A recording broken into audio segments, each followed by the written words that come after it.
In this video, I'm going to go over some commonly used terminology that we use in session, just so that we both know what I'm referring to. So the first one is IFS. That stands for Internal Family Systems. This is also known as parts work. A lot of times, because of this name, internal family systems, people think that this is about family, extended family, the nuclear family. It has nothing to do with your actual family. It has everything to do with yourself, all of your internal parts. And the idea with IFS is that we have protector parts and we have wounded or exiled parts of us. And these are also can be understood by like personality traits, emotions, character qualities, right? But we use the term parts just to kind of mean all of that. Some people like parts, some people like other terminology, but it all means the same thing, right? Parts of us, ways that we describe who we are. Oh, I'm really perfectionistic, or I'm really maybe creative, or oh, it really hurts me when, right? So these are all different emotions, different parts of us. The protector parts of us are there to help kind of keep us from feeling the pain is what they think they're doing.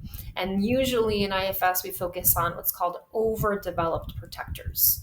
And these are character qualities that we have that really spike whenever we are trying to avoid feeling pain, shame, embarrassment, feeling small, feeling that wounded part of us. So they were developed by a really young part of us.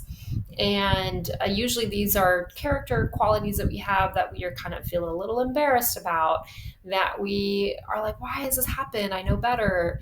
That kind of spikes and takes control over us, even when we don't want it to. Maybe it goes up to an 8, 9, 10, when really we just needed it at a 3 or a 4. You'll probably know what those parts of you are. Sometimes with protector parts of us, we also feel really protective of them. So I can't live without this part of me. If I don't do that, how am I going to manage? How am I going to navigate the world? So we can also have a very kind of protective part of that too, not just be embarrassed by it, but there are parts of us too that we're like, I can't function in the world without this being at an 8. And then the wounded parts of us are more like specific parts of us, usually attached to a memory or a period of our time where we encountered shame, blame, pain, typically a younger part of us or even into our teenage years. And a lot of the IFS work is about kind of building internal cohesion with your protector parts and then attuning and healing those wounded parts.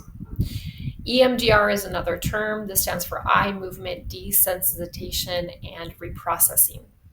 Essentially, this is targeting traumatic memories in our brain and using bilateral stimulation to integrate those memories into other parts of our brain.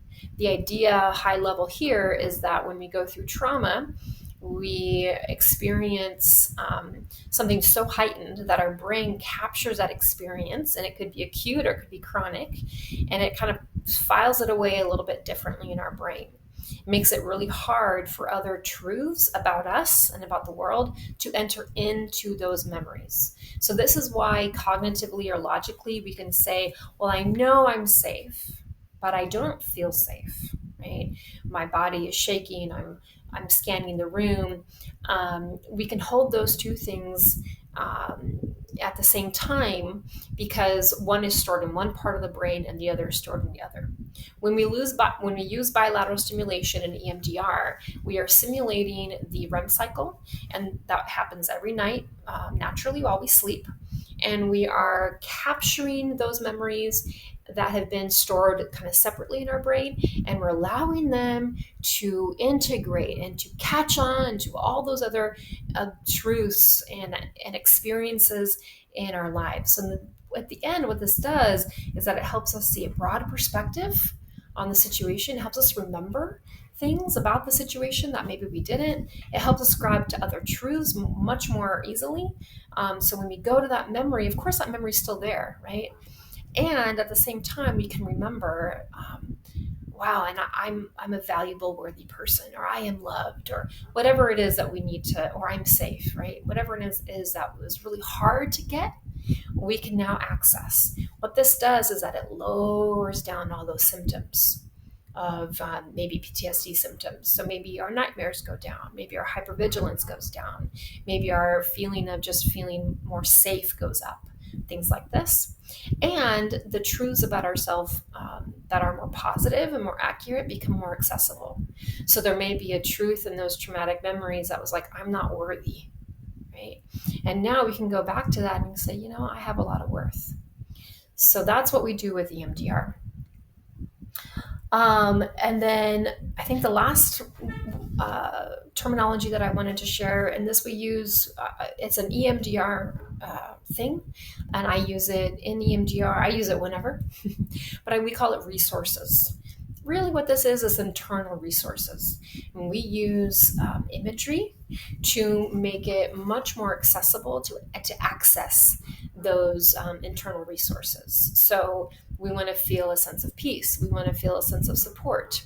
We build some resources, and I have a different video that goes into all of them, and more specifically if you want to see that. But this is the idea that we have these resources, we use guided, it's not guided, you guide yourself to some imagery. And what this does is that it evokes a feeling of support in your body. The 4 that we do in session are a peaceful place, a nurturer, a protector, which gets a little confusing with IFS language because it's different than the protector that I talked about at the beginning. And then we also use a wise figure.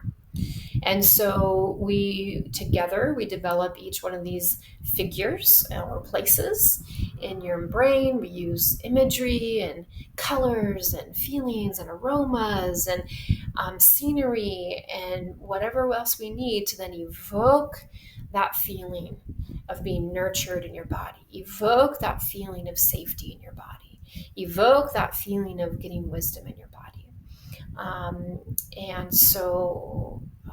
And that's really, really helpful. The imagery really makes it much more accessible to feel all of that support in your body.